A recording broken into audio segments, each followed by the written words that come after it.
Mark, man, it's so cool to sit down with you. There's this classification of drugs they call specialty drugs, but there's nothing special about it. They just use it as an excuse to charge more. The people who make the biggest name drugs, they don't even determine the final price. It's these middlemen that determine the final price. It makes no sense whatsoever. The people within each category of disease, right, they're going to create their own large language models that allow, because they're coming up with new experiences, and in 2024 is the equivalent of 1898, because AI is changing not annually, but like by the minute. Do you think false hope is an actual thing? In an era of AI, I think there's no such thing as false hope. I mean, I'm a big believer that your body is an unquantifiable number of variables, and we haven't identified 99.999999% of them, right? Otherwise, there'd be a cure for every disease. And so we don't know how they interplay at all. That's why, people believe in miracles, because you just don't know what causes A, B, and C to happen. I appreciate it so much.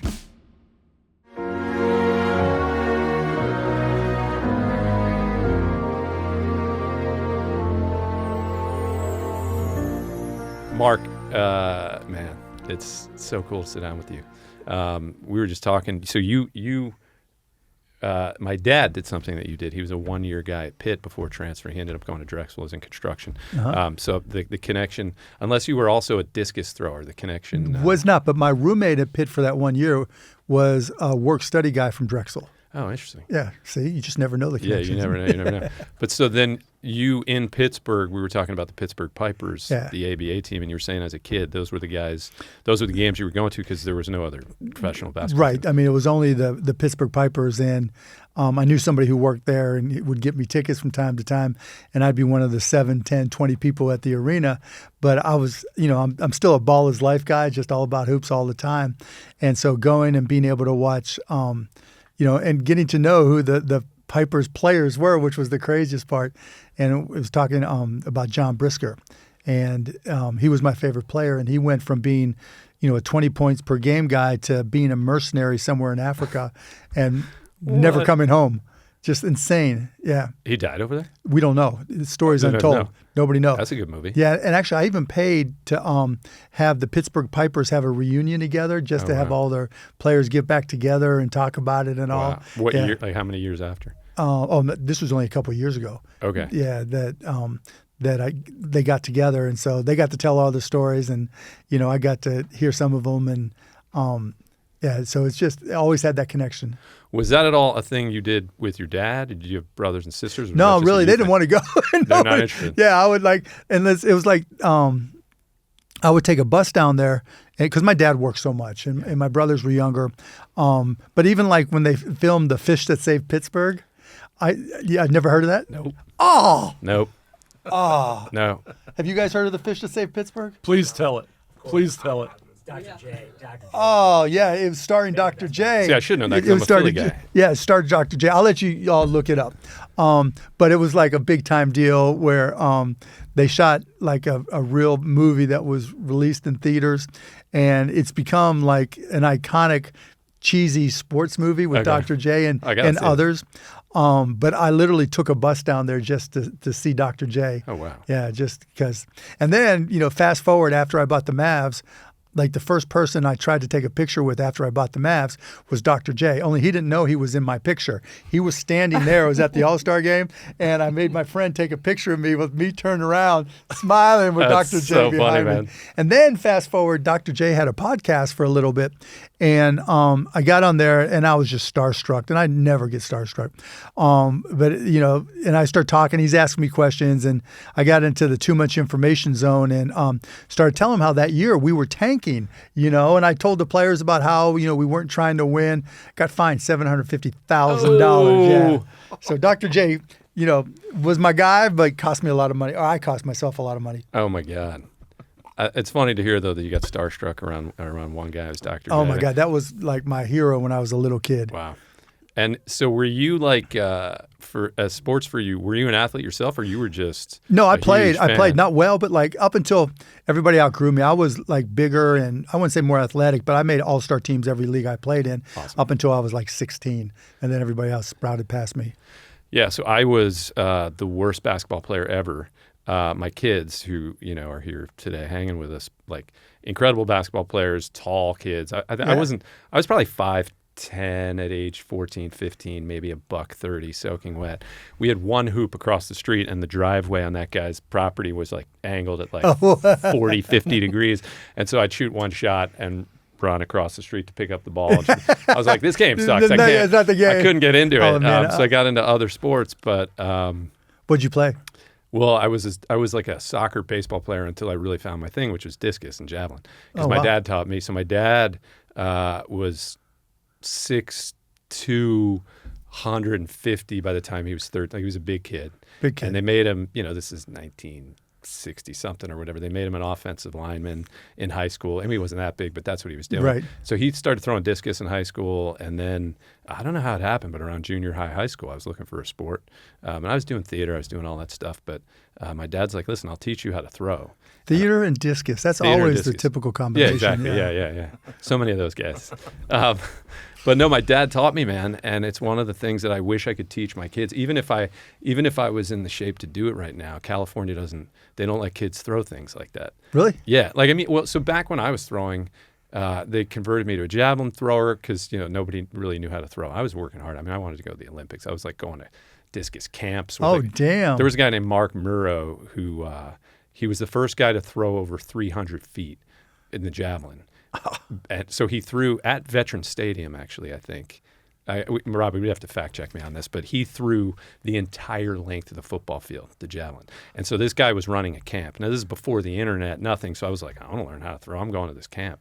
And I was there with, guys that are the size of Division I college, whatever. Right. And I think in high school I was maybe $175, but I was 12th in the state, and I had speed and I had technique and everything. And so I really was like, that's the way you get into a great college, by the way. Oh, yeah. Because you can do, like, I did well on the SAT and I had great, like, there was a lot going on for me. But if you can throw discus and half a brain, every Ivy League school is going to take you every to Ivy fill League out the school. track team. So I'm telling my kids, I'm like, I know you guys love basketball and they're really good, but I'm like, you should maybe do discus and javelin as a backup. And they're like, Dad, California doesn't. My son, at his high school, they had to do a sport. This is when he was in middle school, he was 8th grade, and they have to do a sport. And so in each semester. And so he played football, and he was at the time, 12 years, he's 15 now, so 13 years old at the time, and maybe 5'6", 110 pounds, thin as your boys are. But they stuck him with discus because he didn't want to run. Really? Oh my God! So we'd go out in the backyard, and he couldn't get it to go 20 yards. It was so hysterical. It's really hard, man. But then when you get the feel of that thing, I mean, so we're doing the twirl thing. Yeah, we're going online looking at videos. I miss it so much. Yeah. Oh my God, it was funny as hell. I miss it. He just found when we can get off me and discus, but one of them just found my high school yearbook, and there's some glamour shot of me that one of the high school yearbook photographers took where I've got a discus and I'm in a tank top and I'm halfway in the move, but I'm just frozen. And it looks very dancer-esque. Like there's nothing particularly discusly manly about this photo. But I was really proud of it, man. Man. Yeah. Yeah, I know why you were proud too. It was just like, hey girls, check out my picture. Yeah, man. Yeah, look at that. And also from a solo sport perspective, it's you against you. Yeah.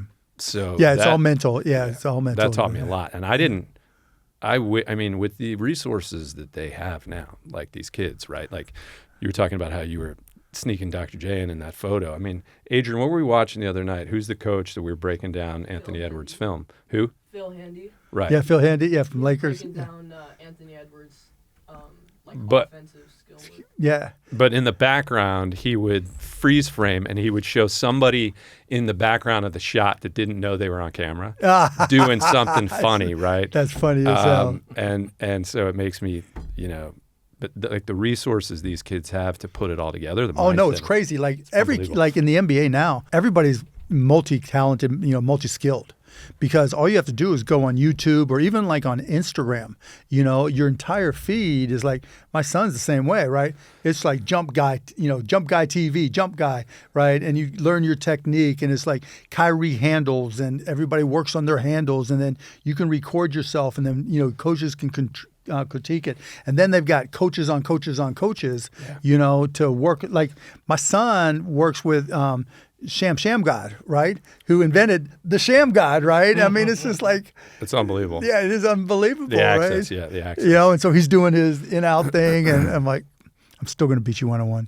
But he just beat me for the first time, and it just pisses me off. Oh, no way, really? Yeah, he had his growth spurt. So now I'm 6'2". He's a little bit taller than me. Oh, wow. But he's a lot more agile. Yeah, let's just say I've lost my athleticism. Oh, no, man. And I can still shoot some, but still, like, he can get by me and just pisses me off, So I have to do the Shea Gilchrist-Alexander thing.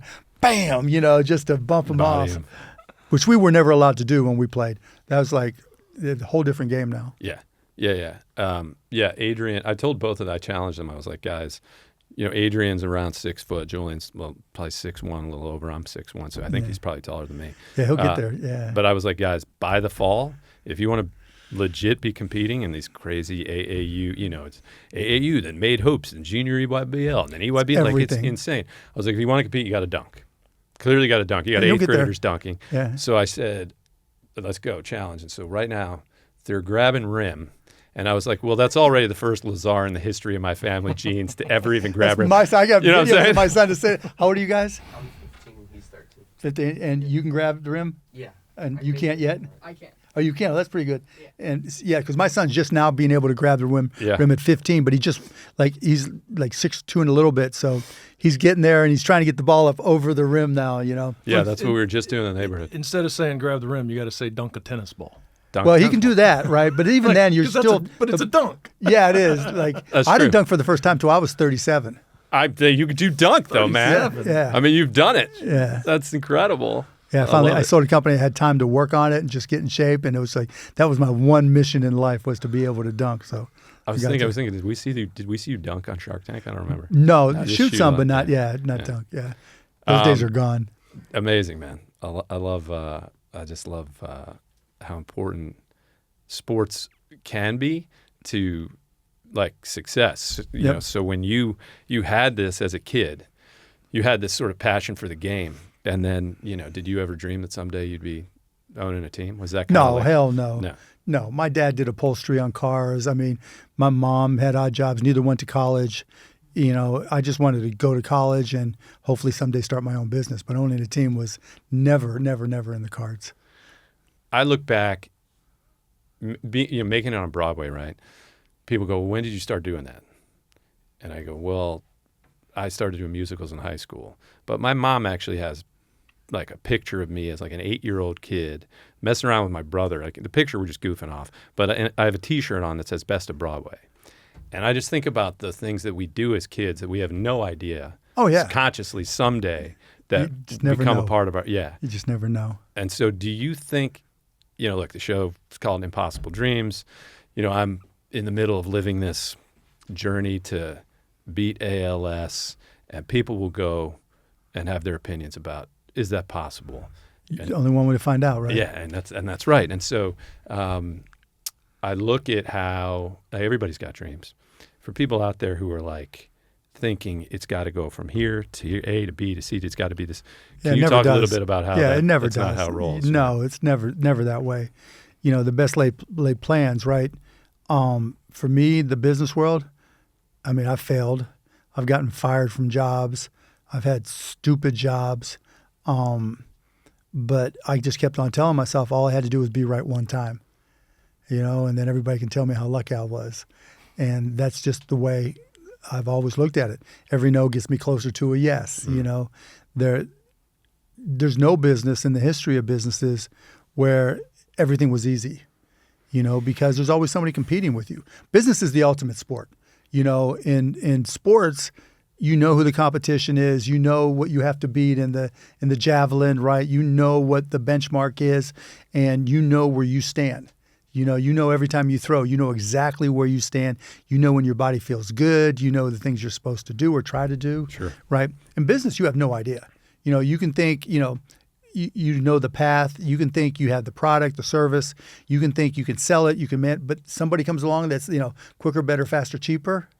You've got to figure it out again, all over again, and that happens, every day, week, month, and now especially with AI, it's happening even more quickly because everybody, with ChatGPT and Gemini, Anthropic, etc. Everybody's got 900 professors in their pocket. Yeah. And so the whole game is changing, and you've got to be able to adapt all the time. This episode of Impossible Dreams is brought to you by our charity champion, the ALS Network. The ALS Network is incredible. For families and patients who are living with this terrible disease, every day brings a new challenge. Trust me, I know. The ALS Network is there every step of the way with compassion, advocacy, and hope. They are helping patients and their loved ones all across the country, from funding groundbreaking research to hands-on support. I know firsthand how vital their work is and how much their support matters. I know that together we will accelerate progress towards better treatments and one day finding a cure. How can you help?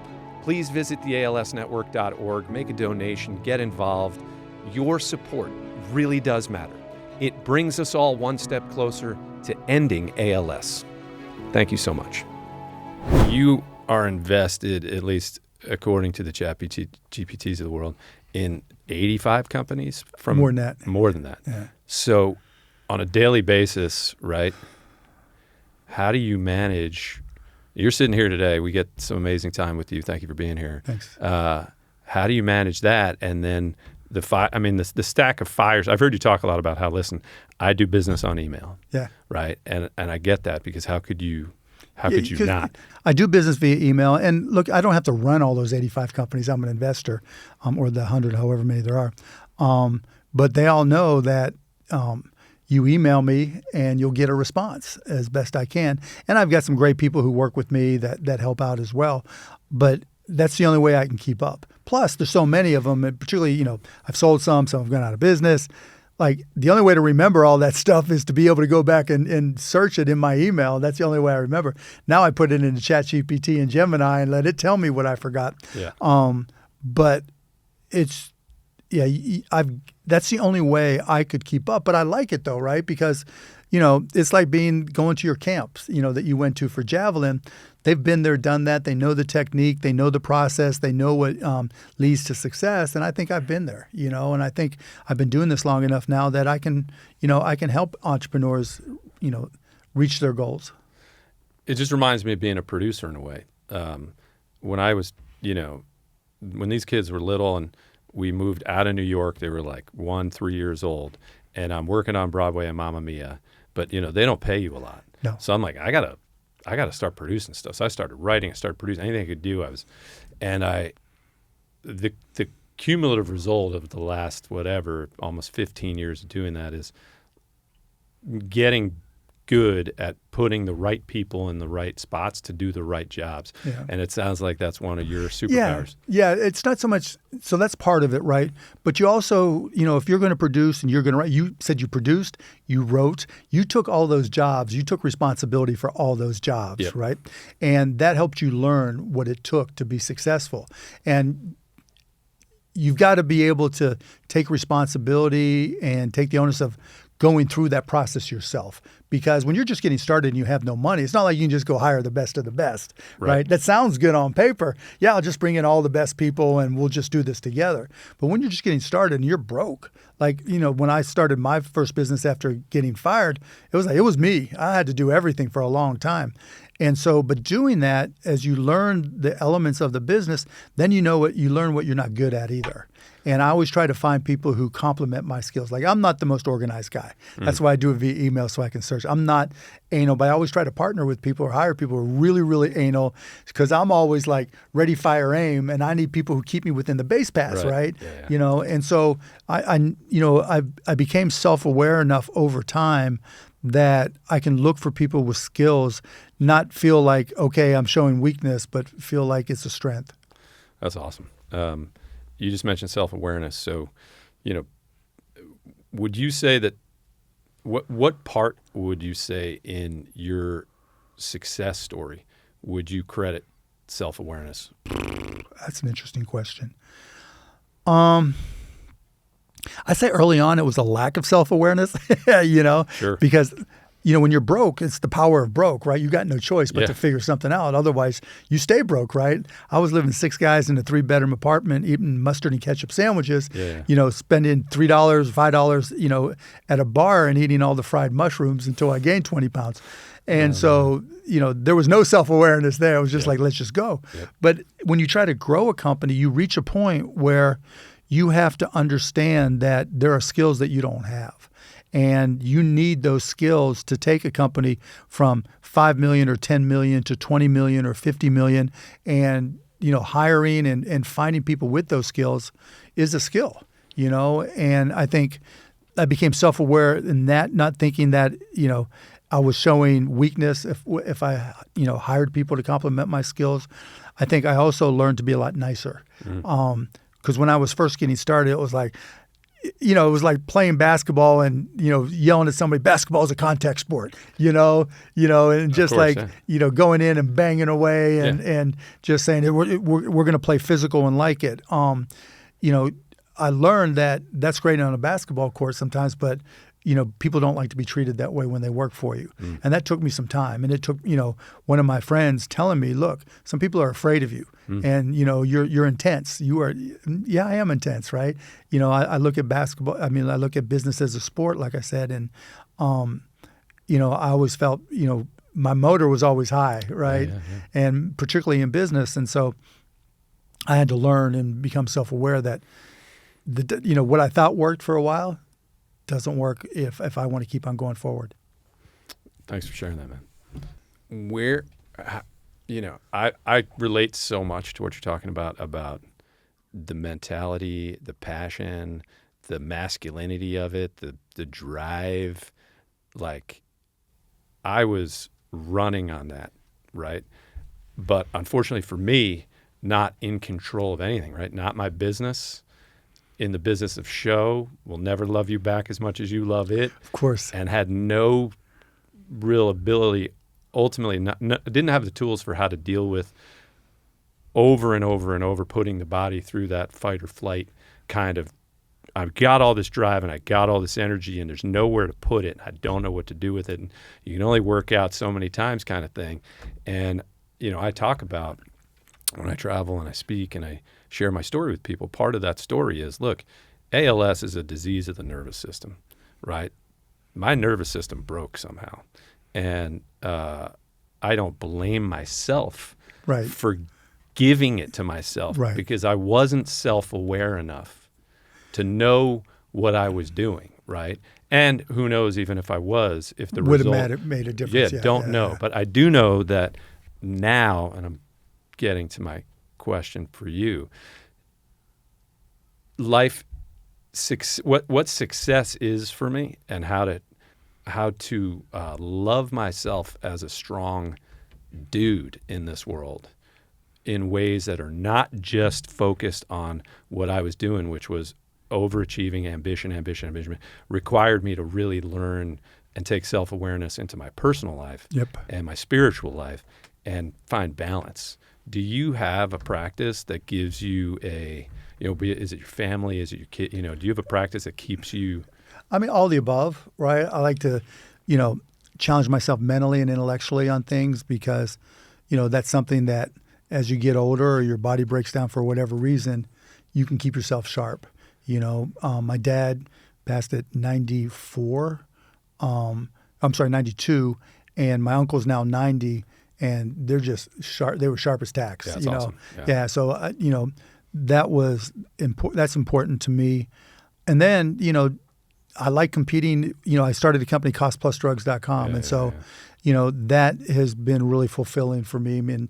And trying to change the healthcare industry and the pharmacy industry isn't easy, but we're having a lot of success. And so just always pushing that forward. I think and because I get emails all the time from people, you saved my life, we can afford our medication we couldn't before, And there's times when, you kind of break down and saying, okay, this is why we're doing this. Yeah, that's huge. I'm glad you brought that up. I was gonna it's funny because I was going to talk to you about my grandfather who's 100.5 and sharp as a tack and like goes to the gym 3 days a week. And yeah, Grandpa. he's moving better than me. So I'm like, let's hope this is in the genes, and let's beat this ALS thing. Hold on. Grandpa's a beast. Yes. Great grandpa's a beast. At his bar mitzvah, Adrian's bar mitzvah was a couple months ago, and his Muzzle tough. My grandfather, his great grandfather, flew in. So he was there for Julian's too, but we didn't know if he was going to get on a plane at 100. And he flew in, and so it was him, my dad, me, my brother, and my boys. It was 4 generations of great. Lazars, but only 2 that will dunk a basketball. But so, all right, so cost plus drugs. For people who don't know about cost plus drugs, my God, go look it up and figure it out because you're doing amazing things. And yeah, it's been great. First of all, thank you.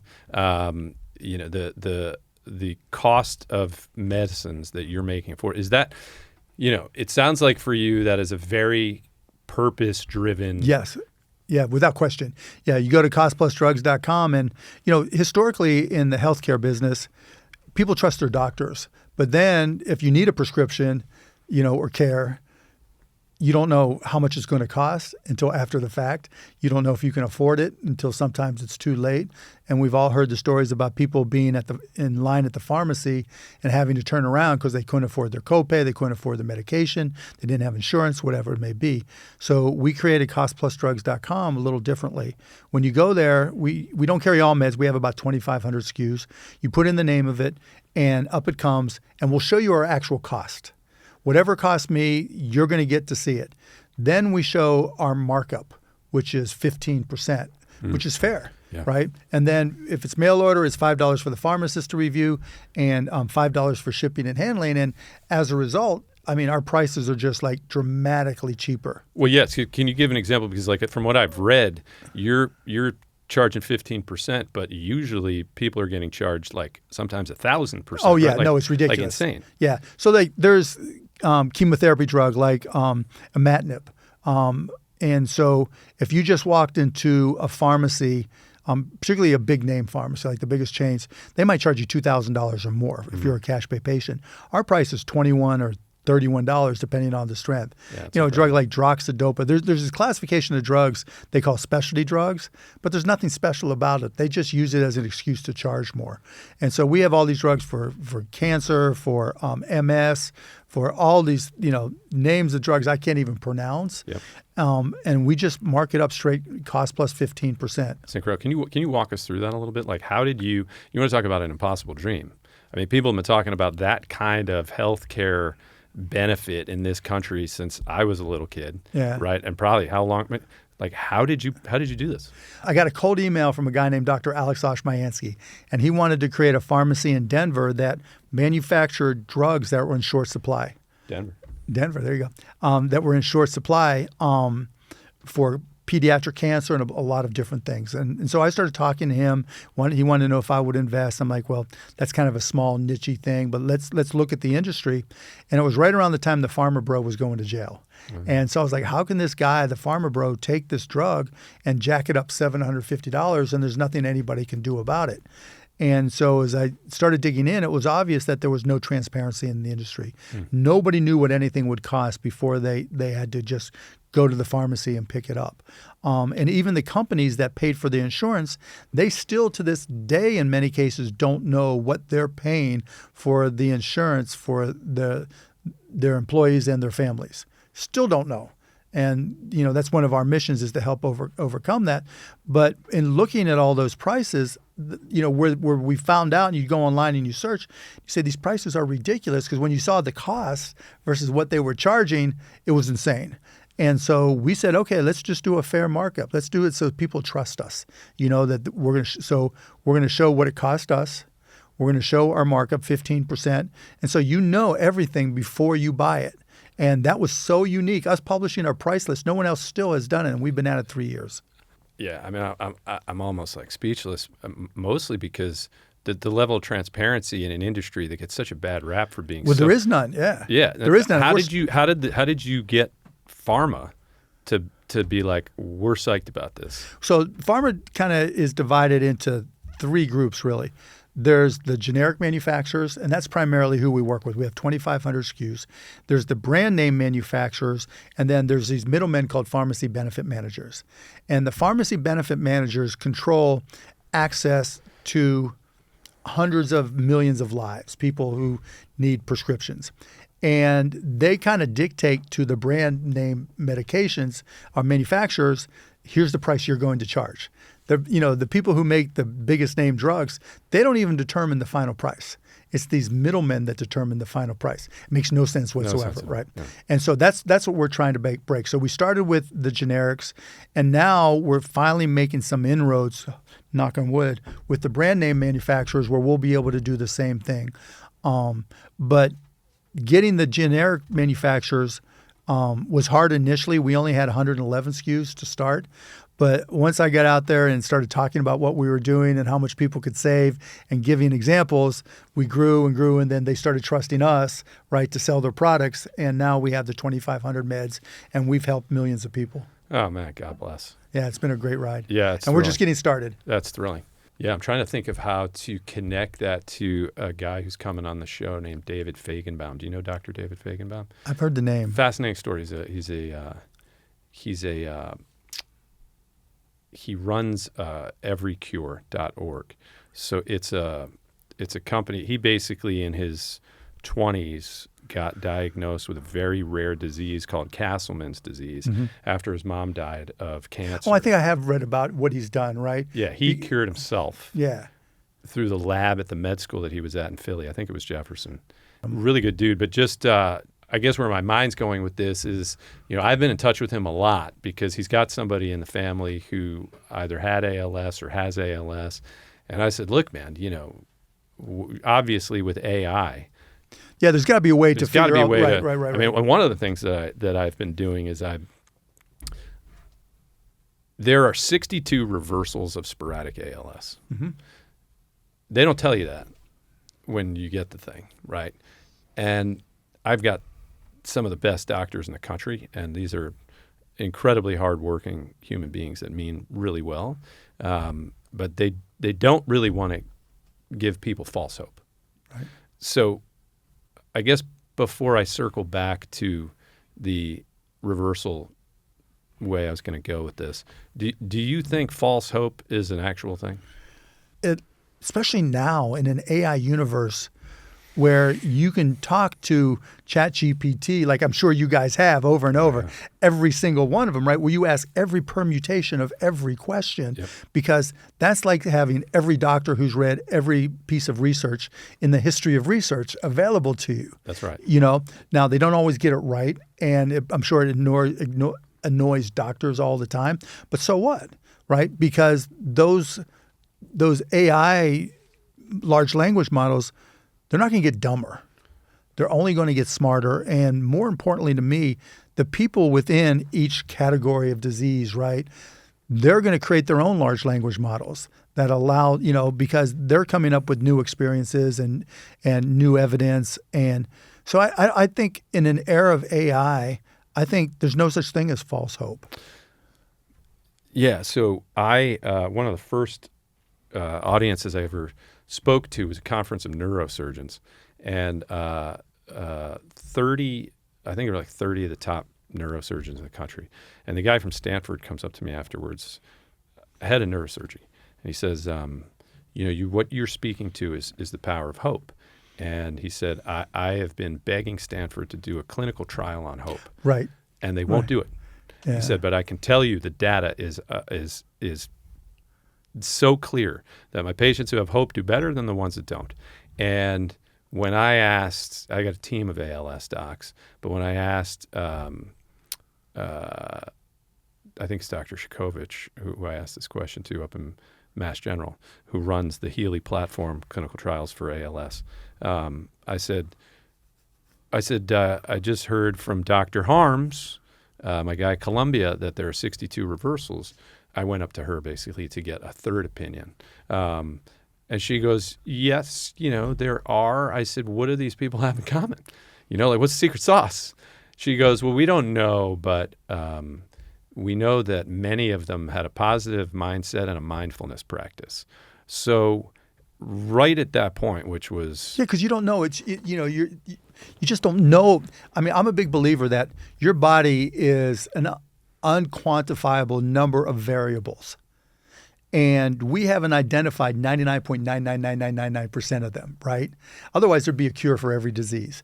And so we don't know how they interplay at all.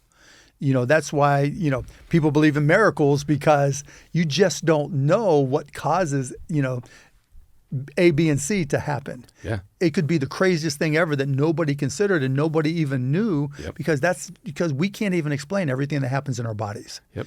And until we can explain everything that happens in our bodies, and we can, like you're starting to see some of that now with CRISPR and stuff like that, Yep. where they're changing the genetic aspects of it. They're doing it for babies. There's, all these new therapies. That's why there's trials trying to figure these things out, right? You just don't know until you know. And so and again, now with AI, the ability to process all that, it's impossible for one human to do it.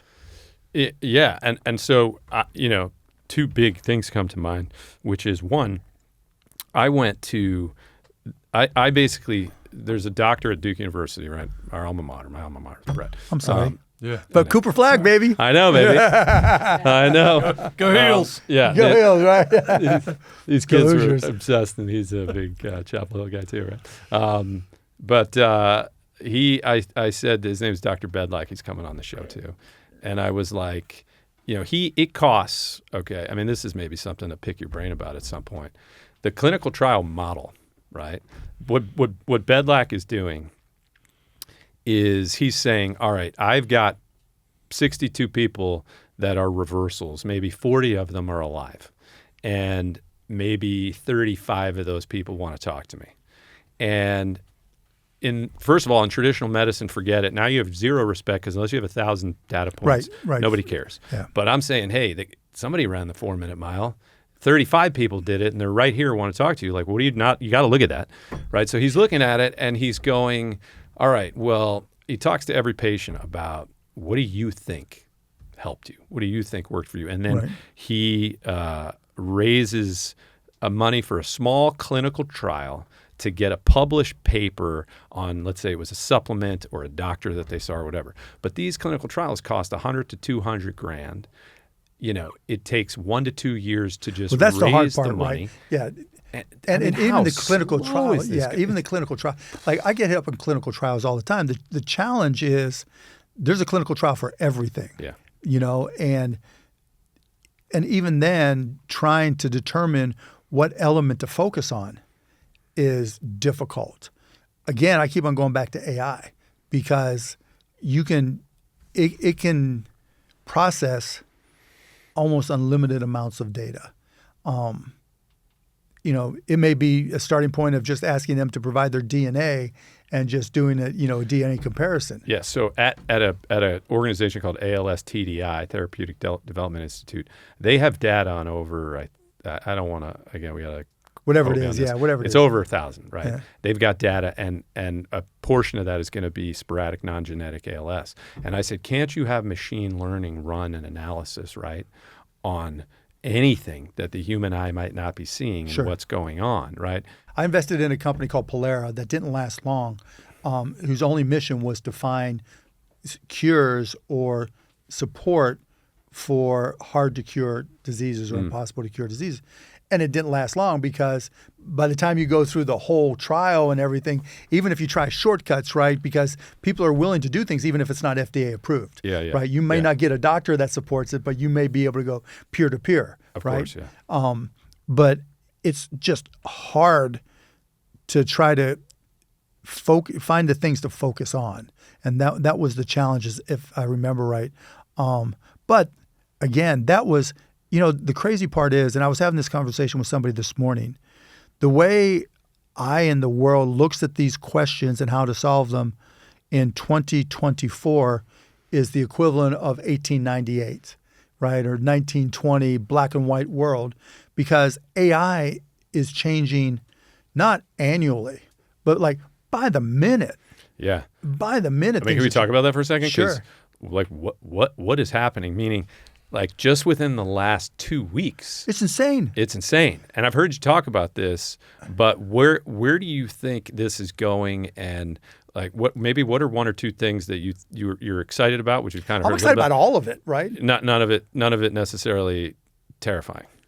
I mean, you can extrapolate it to terrify yourself about anything, Right.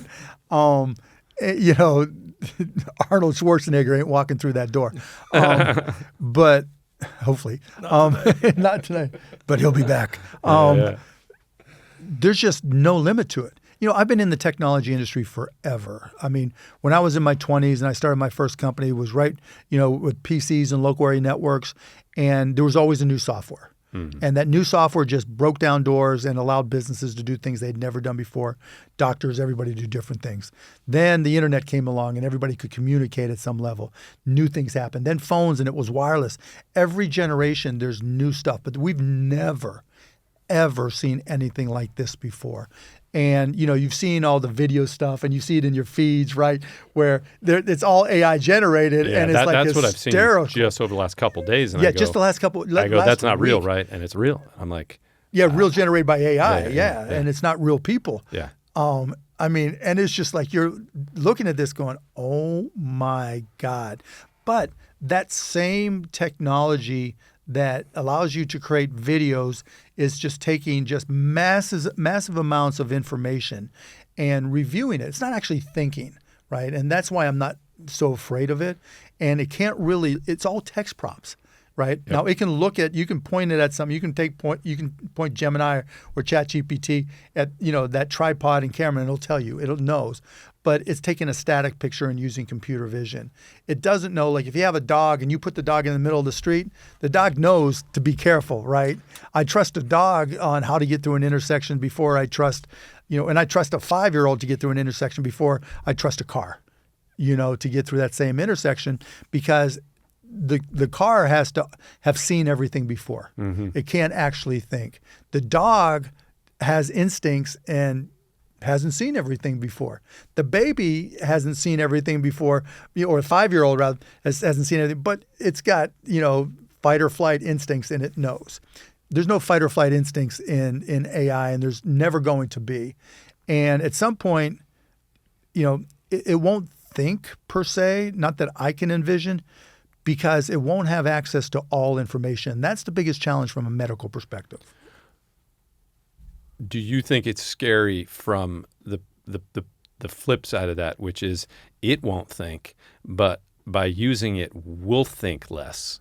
And no. The exact opposite. Really? Yeah, the exact opposite, because... I only ask because I just read that. I'm sure you read about this too, kids not thinking and using ChatGPT and not learning. Yeah, there was that, and there was something about how the guy who somebody working for Musk gave it a prompt that basically said everything that comes in for the next whatever 2 days needs to filter through the white South African immigration I saw that. And filter. It said, and all that shit, and right? so now people don't think, and they think that's news. Well, but even before, look, on Twitter/X before then, right, you know, they weren't moderating anything at all, right? That was just a choice. So people are going to be able to make choices with AI and using it as a tool for sure. And yes, like teachers are going to have to learn how to do things differently. Like, sorry guys, you're probably going to be writing in little blue books like I did when I was a kid, right? And it'll probably be more like Jeopardy. The answer is the Civil War. What's the question? And because you have to be able, and then I love that. Right? And then it'll be like, okay, show us your prompts. It's okay. Are they starting to do that with you guys at all yet? Well, Julian, actually, it's a good time for your question too. First of all, guys, give a quick little. Tell Mark like a quick little bit about what's going on with AI, because we just had this conversation. I'm sure you had this conversation in your house where I, for the first time, was like, how's the homework going? And he reads me an essay. And it's really good. Yeah, and I'm he didn't write it. And I'm like, well, I'm just like, yeah, he became a hell of a writer over the last couple months. You know? No. It's like, well, every once in a while. No, but they say things that then they go, look, in school, first of all, since pandemic, they're on screens all day. Right? Like, they don't write, nobody writes anything anymore. Right. And it's hard to remember how to write, right? Because when you start writing a lot, it's like weird. Yeah. But so the schools allow certain AI. But so what does that mean? Like, you're saying essentially once they all catch up to that, they're going to put a hard stop to it, go back to the pen and paper. No, I'm saying prompting is a skill, right? Oh, it's like imagine if there were, where'd you go to school again? Did you say direct? Duke. Oh, that's right. I try to forget that school. No, my dad was Drexel. Yeah. And so imagine you had every single professor from Duke, and I went to Indiana, and every school you can imagine sitting in this room. And you can ask them anything about anything. The hard part isn't what their answer is. The hard part is you knowing enough to ask the right question. Oh. And then once they gave you an answer, being able to process that answer and ask a follow-up question. That's a skill. And that skill, actually, he had an interview this morning to transfer to a different high school next year, right? And there's a way to teach your kids how to memorize material and present it. But then there's hey man, nobody wants to hear that, right? Anybody can do that. What people want to hear is they want to know you.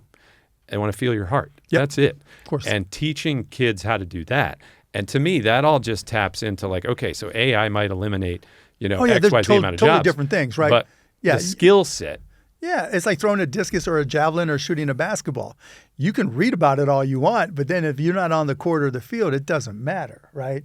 Everybody can watch Steph Curry shoot, and you can take the same form, and guys are trying to launch from 50 feet. That doesn't mean it's going in, right? Yeah. That muscle memory, and there are guys, the Josh Harts of the world, that it's all heart, right? It's all dog and motor. Motor's a skill, But so that actually combines, before you ask your question, Jay, like part of what we're talking about here, right, is like, okay, there are impossible dreams. There are dreams that are actually impossible, but they're not. So there's only a couple things that that are impossible. And even people question that. Are you coming back from the dead? Some people think maybe. Some people say no chance, right? Is there life after? We don't know. There's certain things we don't know the answer to. And if you don't know the answer to, that means the answer doesn't mean the answer is no. You guys, I just want to take a second to say thank you to you, the audience. This show doesn't happen without you. I am, from the bottom of my heart, I am deeply grateful to you because I started The Impossible Dream as a platform to help myself heal and to help other people heal. This podcast is all about that. And without you, that can't happen. We help each other heal. It really does take a village. So if you could just take a second to click and subscribe, like us, rate and review the show. Your comments really do help. Not only do they help us bring you other guests that you want to hear from, but they help us improve the show. They help us grow the show. Your engagement helps us expand what's possible for the reach of impossible dreams. So thank you, truly thank you. Thank you for being a part of the Impossible Dreams team. Collective consciousness tends to be so bleak around it that people just go, there's no, and I'm like, I don't see it that way. No, because you've got to find a solution. You have no choice. I have to find a solution. You have to find a solution. And from second one, I had to find a solution, right? When the doctors go, we don't have, I go, all right, well, I better figure out how to heal myself. Yeah. And so it's taking Whereas me on everybody this whole, else is just like, okay, I've got to teach myself how to deal with this. Right. Right. And Two now totally listen, different I things. certainly have to teach myself that too. But that motor that you're talking about, right? The motor of like... You can't stop. The Josh Hart motor. Yeah, the alternative is not good. Right? No. You got to keep on going. That's right. Yeah. That's right. Yeah. And that's what these kids have been sort of incredible. Because they're your reason to do it, Yeah, exactly. Of course. Yeah. You do everything for your kids and your family. There's just no reason not to. And now, literally, there's never a good time, but if there was, this is the best time. Well, here is the outside the box kind of angle that I just want to share because it's an important part of my life for these last couple of years that I don't even know if a question will come out of this, but it's important for me to share this with you because it's basically how I've gone about this. So look, I was pre-med at Duke and I, have the best doctors in the country. But when I didn't know how to start to figure out a way how to heal myself, I was like, what am I doing? I read books. So I started reading books. And one book led to the next book, the next book, the next book. And we're 100 books in, right, on healing and the nervous system. And what all these books agree on is that health is more than physical. It's also mental, emotional, and spiritual. Of course. Right. And so when I then started to go down that spiritual path, right, and I say spiritual, I don't mean it's self-transformation. It's changing yourself in order to change your life, right? It's saying be the change you want to see in the world, right? And then the power of positive thinking. Power of positive thinking is there for a reason, right? Yeah. But beyond positive thinking, it became like a. Did you ever read Many Lives, Many Masters?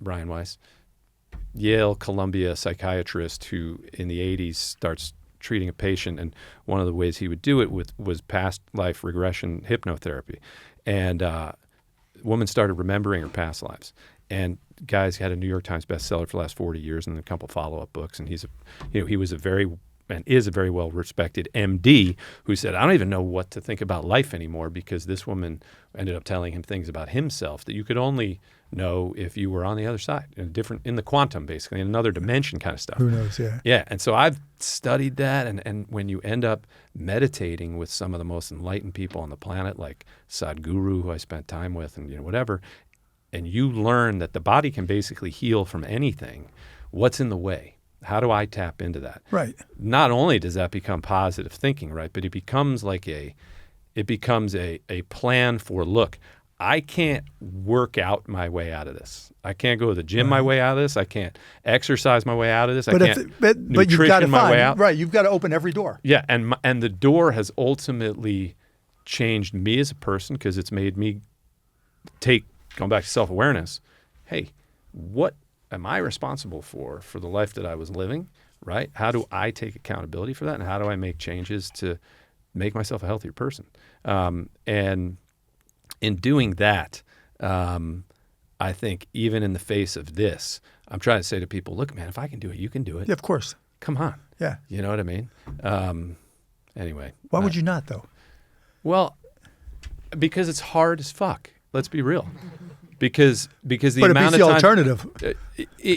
There have been plenty of times where it's like, where you go, really, I really want to get up and do this again. Right. But again, some of the books, I don't know if you're a fan of David Goggins, right? But Goggins' book Can't Hurt Me, and whatever. He's Navy SEAL, Army Ranger, Right. all the.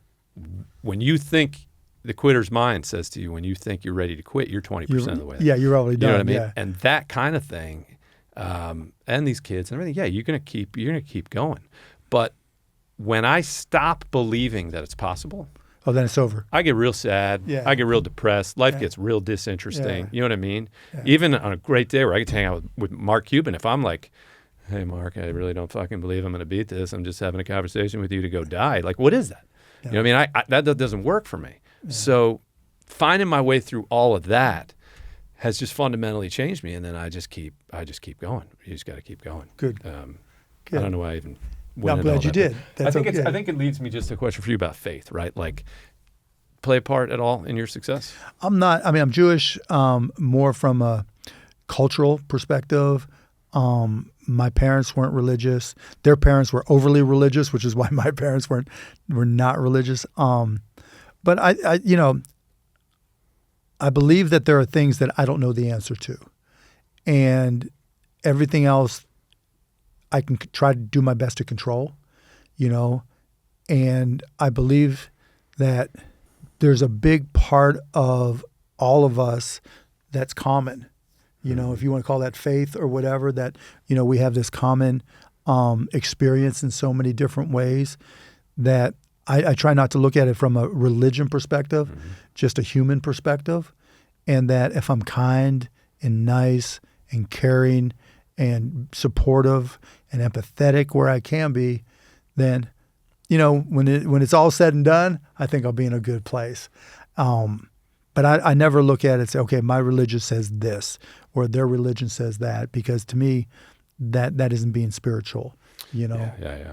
So it's more faith in yourself, faith in life. Just whatever, Right. It's not religion. Yeah, it's just karma, right? Yeah. I'd rather believe in karma over 100%. religion, but at the same time, everybody's got to do their own thing. But karma, from a spiritual standpoint, is just you reap what you sow. Yeah. Everything Just you be put nice. out, it's Just just be energy. nice. Yeah. It's energy, right? Yeah. From every thought That's energy Just to an action. Be nice. You put it out, you get it back. Yeah, just be nice. That's what I try to teach my kids because, with religion, so many people want ideological purity. And if you don't get that ideological purity, they look down on you or think that you're different or they don't respect you for whatever reason. And I don't see that as now, not everybody's like that, but when you look at organized religion, I think I see more of that. Yeah, sure. Well, you said it, right? There's something that we all have in common, right? Like the word that comes to mind is unity, right? There's unity. Like we're all the same. You know what I mean? We're all doing different stuff, but for the most part, we're all the same. 99.99999%. Yeah. And so if religion or anything is gonna be a separating factor, a separation, it's not doing its job, really, right? Yeah, but does it really have a job, right? Just do what to your point, right? That mass of your neurological situation, you get a sense of what lifts you up and gives you strength. And hopefully everybody finds what lifts them up and gives them strength. Amen. And whatever gets them to that spot, that's it. That's all that matters. That's right. And all this is, right, besides, fantastic opportunity to hang with you, but my hope behind it is that that's what people get, right, is that it just helps inspire them to find whatever that thing is. Like, as I say, everybody's got the power within them to make the impossible possible. You say it when you go, everybody's got the will to be successful, but, it's the will to do the work. That matters. And so that's what we're doing here. And I can't thank you enough, man. It's been fun, yeah. It's been intense, cool but it's been good. Yeah, it's been great. I appreciate it so much. We got a question from the audience, right? If I'm being, I don't even know if my question's like relevant anymore. It is. You guys talked about AI I think for like it's good. 35 minutes. That's okay. Fire away. No, but you said that you went to Indiana, right? And so, like, your son, is he going to be a sophomore in high school? Yeah. Yeah. I'm going to be a sophomore next year too. And with like the use of like AI circling back to that, how do you think that'll like affect that further step of like college and like? I think you still have to learn how to think, and you still have to learn how to learn. A lot of people ask me, "Well, I want to start my own business. I don't know if I need to go to college." Yeah, and that's bullshit to me, right? Because when you go to school, you learn how to be responsible away from home at some level. When you go to school, you learn how to learn. Yeah. When you go to school, you experience a lot of different topics that you may or may not have known were interesting to you.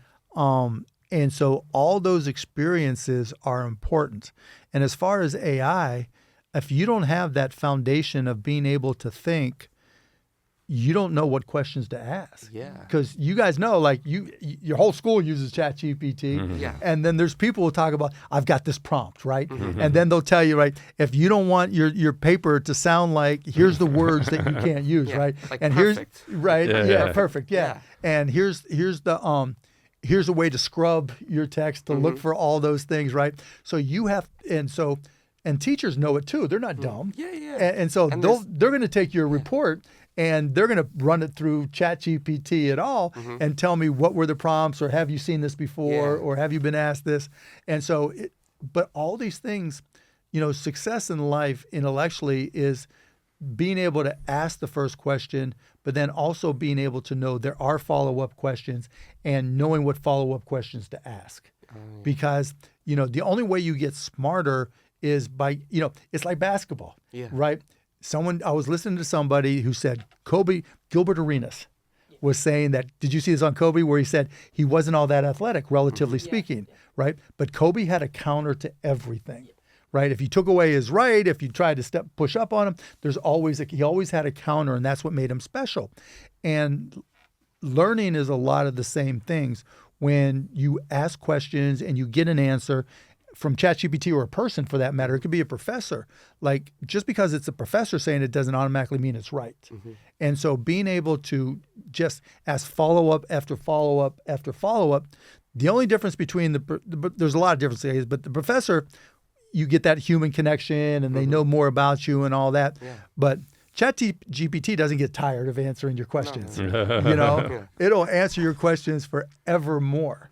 And if you are willing to keep on asking it questions, particularly because it keeps on training and learning and being updated, you can be really damn smart. And there's a school in Texas that does all kinds of recess and stuff on the playground and all this stuff.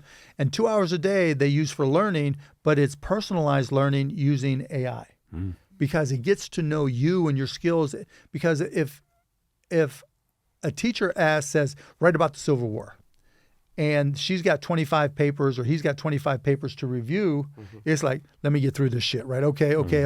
Yes, check the box. This part was wrong, this part was right. ChatGPT looks at that and can do an in-depth analysis and say, okay, Julian didn't get this part right, so my response is going to be specific. And a lot of teachers, if it's a small enough class, can do that.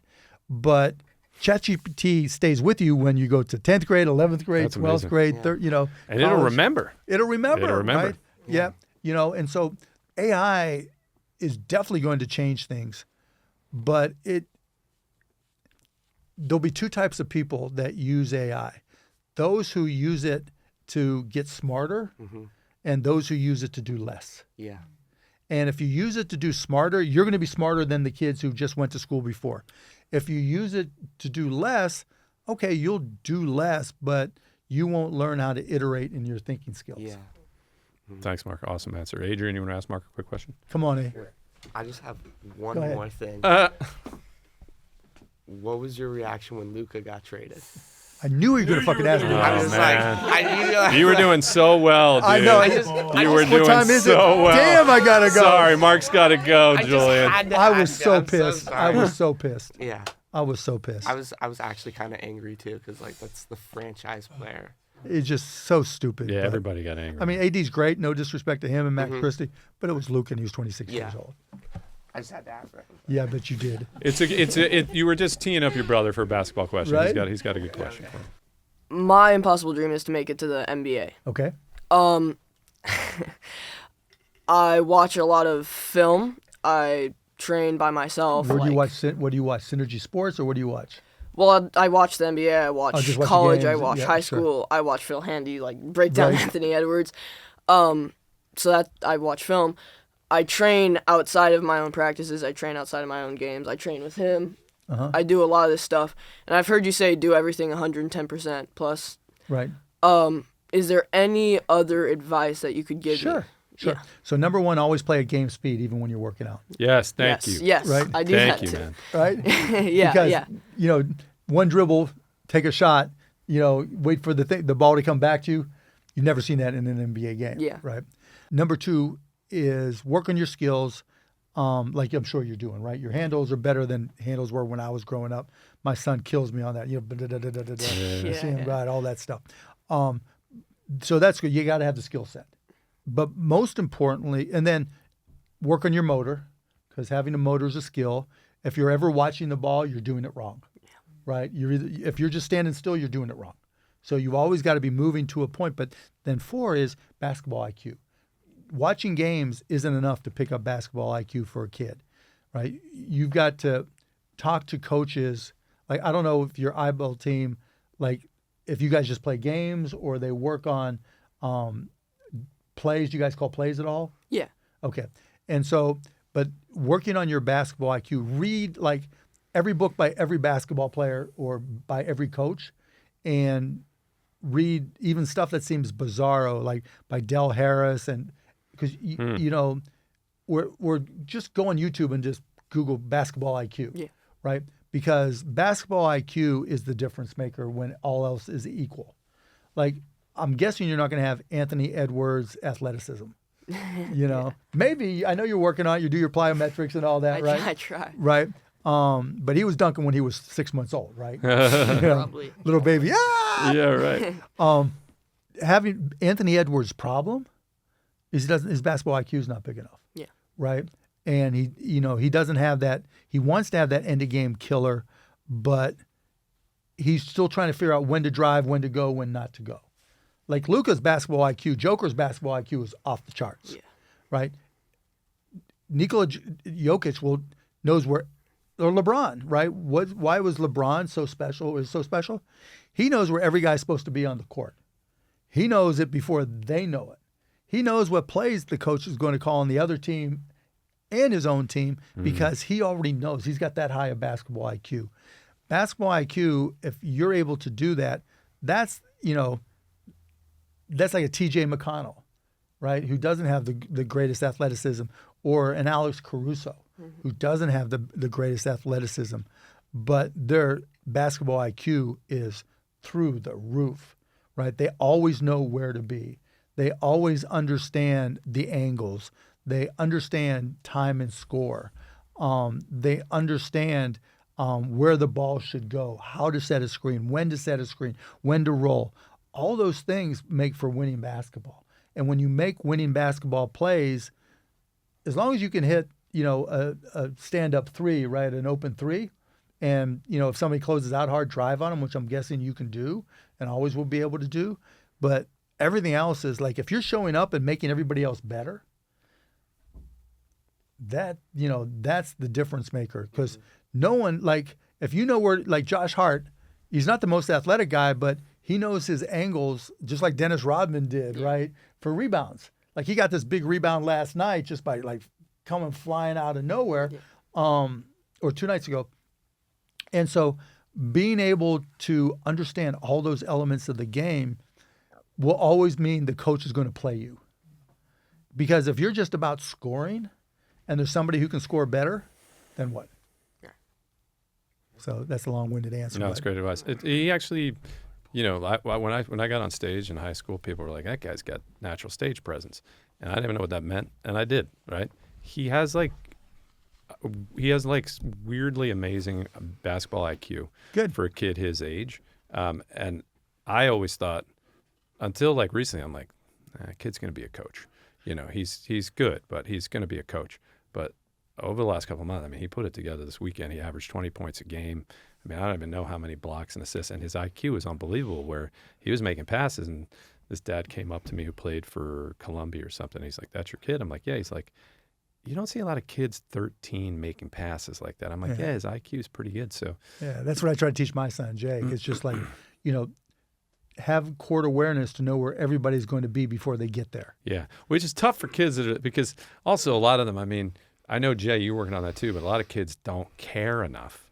You know what I mean? It's just They're different. Just Whatever gets you playing time, score, right? Yeah. And how committed. Like, if you're playing socially. Nobody cares. Yeah. Yeah. Like, when I was a kid, it was a long time, like Pistol Pete Maravich was like my guy, right? So if I wasn't throwing the ball behind my back and like full court bounce passes, that, because I wasn't jumping over anybody. Yeah, right. But. Thanks, Mark. You're the My man. pleasure. It was fun. Robbie, Brett, anything you guys wanted to add? I'll follow up and say Murrow threw the javelin 300 yards, 1970. Yep. And broke the American record. Yep. Been broken since. The drug was Rapamune. Yep. Yep.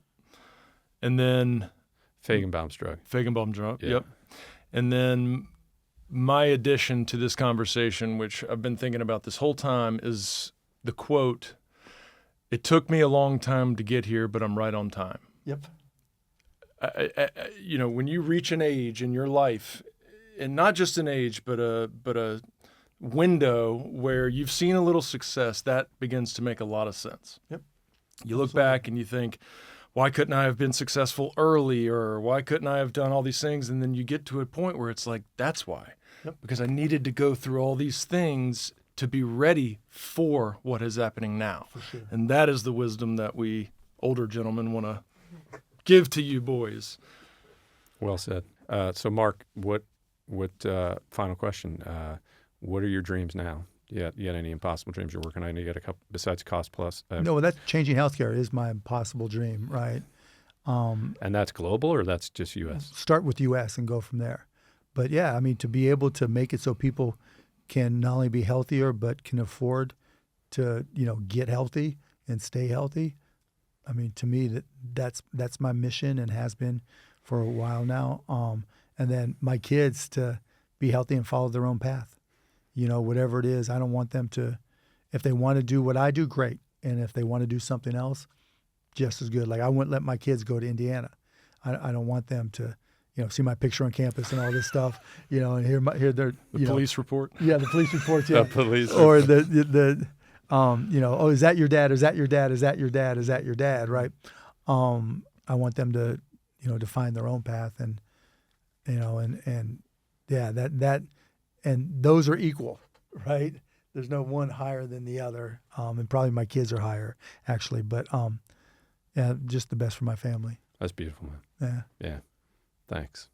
Thank you. Thanks, Mark.